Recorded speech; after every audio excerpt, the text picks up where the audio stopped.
Ano ba yan? Pakita natin. First, Yan ang first item namin. First item, it's the Bible. Siyempre, kami ni Tin, as much as possible, and kung meron man kaming isang ipapamana sa mga bata is yung faith namin. Yes. Yun yung gusto namin i-share sa kanila na kapagtandaan nila, hindi nila makalimutan. Kumbaga, gusto namin maging rooted sila sa Word ni God.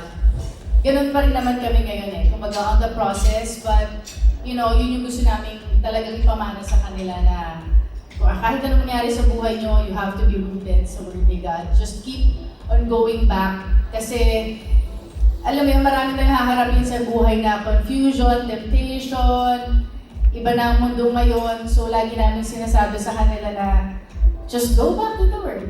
Yun lang.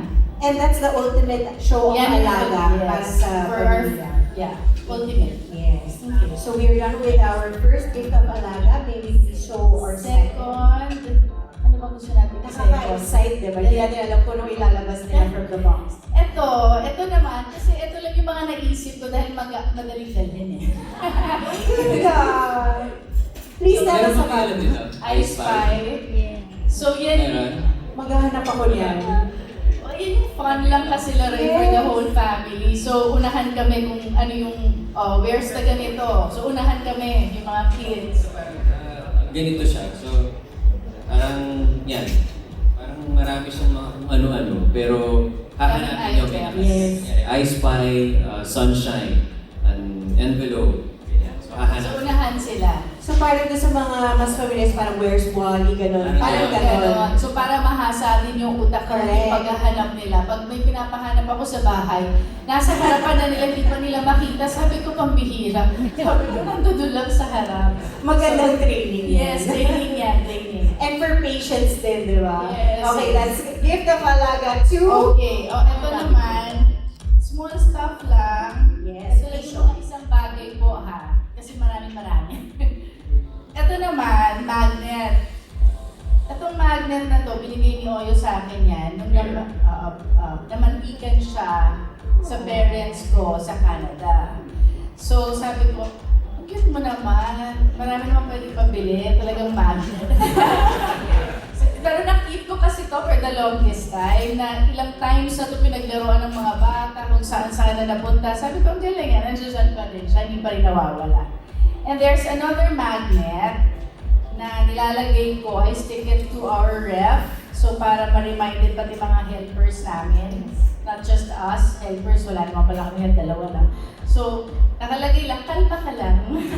Kalma lang, God is in control, which is true. Hindi natin hawak ang lahat, di ba, ng pangyayari sa buhay natin. So, yun nga, God is really in control.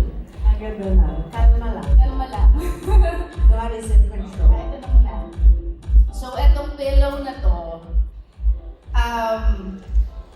sa mga bata yan, from Kiel, dun sa eldest namin, sumunod na kay Andrea, tinago ko talaga kasi, yung ganitong buhay, yung daily routine namin, minsan fast-paced, tapos may mga relax naman, pero most of the time, sa dami mo ng pictures na, di ba, nako-collect over time, kumbaga hindi mo na mabalikan yung pinakauna.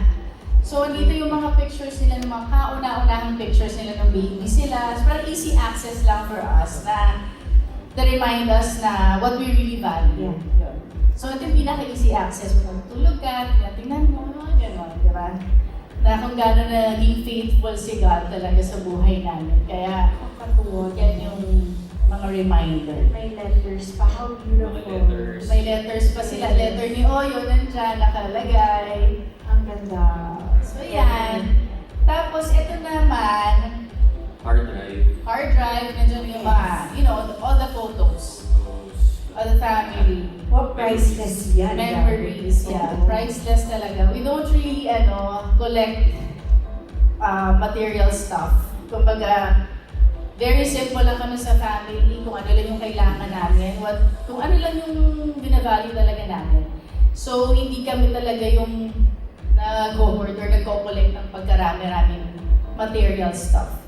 And, ito na yung pinakahuli. The last but not one. least. Of course, Yes. the